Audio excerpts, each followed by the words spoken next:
नमस्कार. आजचा हा आपला चौथा भाग आहे. आज आपण अजून थोडंसं संपात अयन याबद्दल जाणून घेऊया. अयनचलन. सूर्य एका नक्षत्रात आल्यापासून त्याच नक्षत्रात येईपर्यंत जितका वेळ लागतो त्याला एक नक्षत्र वर्ष असं म्हणतात. विषुववृत्त आणि क्रांतिवृत्त एकमेकांना 2 ठिकाणी छेदतात, म्हणून त्या 2 छेदनबिंदूंना आपण संपात बिंदू असे म्हणतो. वसंत ऋतू. सूर्य ज्या संपाती आल्यावर विषुववृत्ताच्या उत्तरेस जातो आणि तेव्हा वसंत ऋतू असतो, त्याला मेष संपात अथवा वसंत संपात असे म्हणतात. संपातास गती आहे. संपात दरवर्षी सुमारे 50 विकला इतका मागे जातो, त्यामुळे नक्षत्र तितकेच पुढे सरकलेले आपल्याला दिसते. आता सांपातिक वर्ष, सौरवर्ष.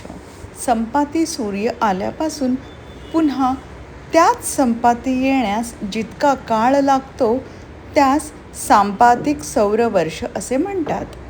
पण त्याच संपाती सूर्य परत येईपर्यंत ते पूर्वीचेच नक्षत्र 50 विकला पुढे गेलेले असते आणि तेथपर्यंत जाण्यास सूर्यास सुमारे 50 पळे जास्त लागतात.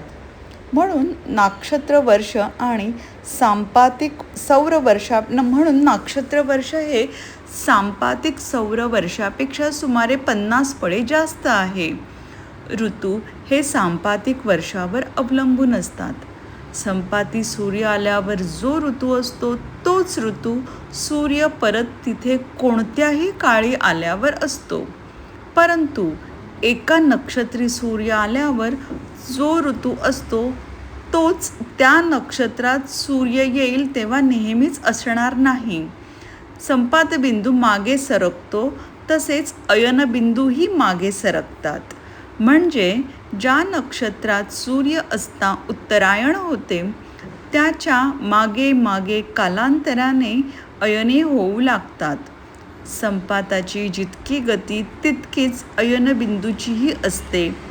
हे सूर्याची अयने नक्षत्रात मागे मागे होऊ लागली यावरून समजली. तुम्हाला ही माहिती कशी वाटली ते मला आवर्जून कळवा.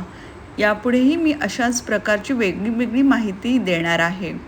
तेव्हा तुम्ही माझ्या चॅनेलला व्हिजिट करा, सबस्क्राईब करा, शेअर करा. धन्यवाद.